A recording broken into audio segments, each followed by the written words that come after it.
Hi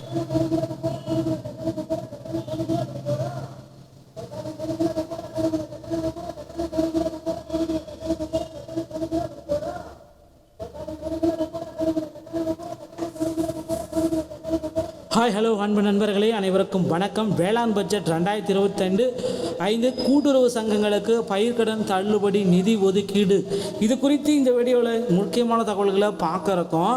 Tamil Nadu வேளாண்மை துறை budget நிதிநிலை அறிக்கையில் 2025 வேளாண்மை துறைக்கு அதிக அளவில் நிதி ஒதுக்கீடு செய்திருந்தனர். தற்சமயம் பார்த்திங்கன்னா கூட்டுறவு சங்கங்கள் தமிழகம் முழுவதும் கூட்டுறவு பேங்க்கில் இருக்குது பார்த்தீங்களா, வங்கிகளில் தமிழகம் முழுவதும் கூட்டுறவு வங்கிகளில் பெறப்பட்டிருக்கிய கடன்கள் அனைத்துமே தள்ளுபடி. இந்த பயிர் சம்மந்தமாக வாங்கியிருக்கிற கடன்களை தள்ளுபடி செய்யலாம் அப்படின்ட்டு பார்த்திங்கன்னா அரசு ஒரு முடிவெடுத்திருக்காங்க. இதன் அடிப்படையில் தமிழ்நாடு வேளாண் நிதிநிலை அறிக்கையில் கூட்டுறவு பயிர்க்கடன் தள்ளுபடிக்கென 1477 கோடி ஒதுக்கீடு செய்யப்பட்டுள்ளதாக அமைச்சர் MRK பன்னீர்செல்வம் இந்த தகவலை தற்சமயம் வெளியிட்டிருக்கார்.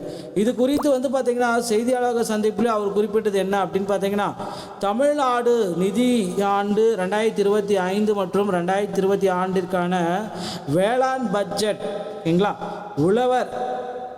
உழவர் நலத்துறை அமைச்சர் MRK பன்னீர்செல்வம் தாக்கல் செய்திருந்தார். 2025 மற்றும் 2026 ஆண்டில் 1477 கோடி நிதி ஒதுக்கீடு செய்யப்பட்டுள்ளது. கூட்டுறவு வேளாண் பயிர்க்கடன் தள்ளுபடி குறித்து சட்டப்பேரவையில் பேசிய அமைச்சர், வேளாண்மை துறையில் அடையப்பட்ட சாதனைகளை மார்ச் 13 வெளியிடப்பட்ட தமிழ்நாடு பொருளாதார ஆய்வறிக்கை 2024 மற்றும் 2025 வெளியிட்டிருக்காரு.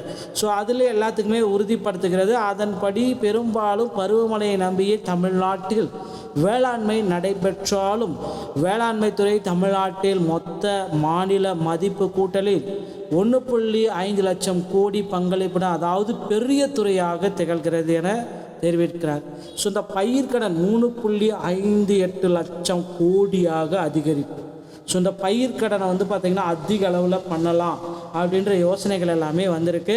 ஸோ கண்டிப்பாக தமிழகம் முழுவதுமே கூட்டுறவு சங்கங்கள் மூலமாக வாங்கியிருக்கக்கூடிய பயிர்க்கடன் 5 லட்சத்துக்கு மிகாமல் இருப்பவர்களுக்கு உடனடியாக தள்ளுபடியும், 10 லட்சம் வேலை வாங்கியிருந்தீங்கன்னா அப்படின்னா என்ன ப்ராசஸோ அதில் பகுதி அளவு தள்ளுபடிக்கும் நிறைய வாய்ப்புகள் இருக்குது. ஸோ பயிர்க்கடன்கள் பெற்றிருந்தால் உங்களுக்கு மகிழ்ச்சி, கவலையே பட வேண்டாம். ஸோ அடுத்தடுத்த தகவல்கள் இது குறித்து நம்ம சேனலில் உங்களுக்கு பிரத்யேகமாக ஒளிபரப்பப்படும். மீண்டும் ஒரு நல்ல தகவலோடு நான் உங்களை சந்திக்கிறேன். நன்றி, வணக்கம், தேங்க்யூ.